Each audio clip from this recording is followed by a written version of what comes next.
یکی از علت‌های رشد. بله حتما. نگاهی بکن. این دریا رو نه. شهر برگرد. ساختمون رو ببین.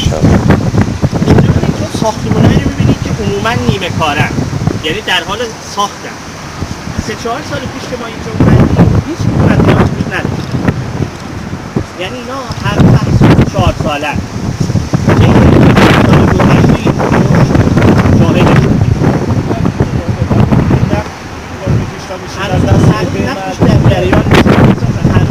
نفتش وارد بازارهای جهانی نشده. هنوز این به اصطلاح چی میگن در واقع خط روی نفت توی تبریز باکو که تازه امسال میخواد وارد سیستم به اصطلاح بازار بشه.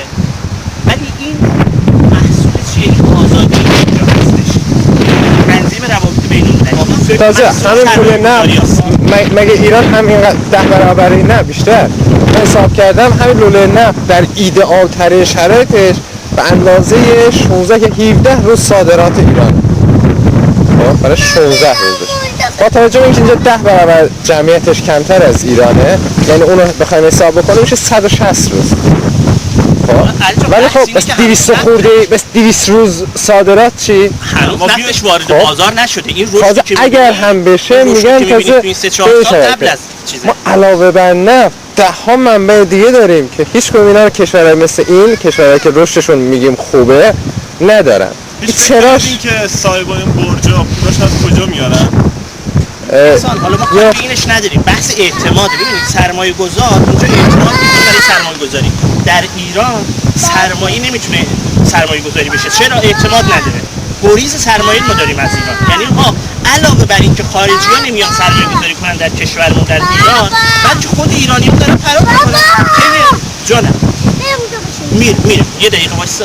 ببینید تو همین قضیه انتخابات تو 3-4 ماه گذشته بیش از 300 میلیارد دلار از سرمایه‌های داخلی فرار کردن به دبی.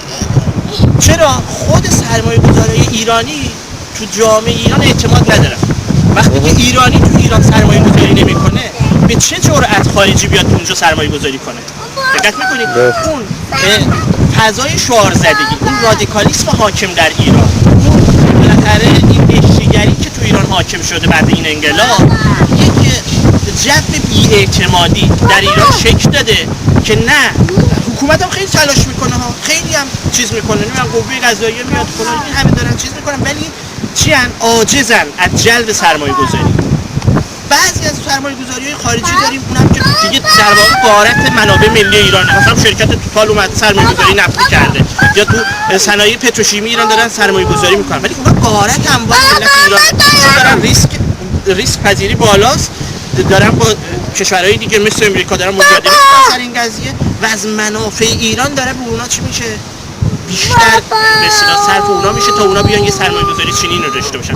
وگرنه ما می‌بینیم تو کشور ایران علاوه بر فرار مغزها ما فرار سرمایه هم داریم، ولی اینجا داره جذب سرمایه میکنه. اصلا رشد این 20% برای امسال که میخواد شکل بگیره در آذربایجان بحث سرمایه گذاریه، بحث چیز نیست که. ولی ایران رو ببینید چه وضعیتی رو داره، بحث عدم اعتماده.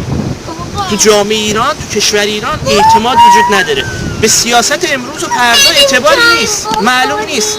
ما اصلا قانون اساسیمون مانع سرمایه گذاریه، ما اصلا 49مون مانع سرمایه گذاریه. اومدن تغییراتی بهش بدن، با اومدن یک سیاستگزاری جدیدی رو کار یک مقدار فضا چیز شدن، اوضاع عوض شده. جانم نه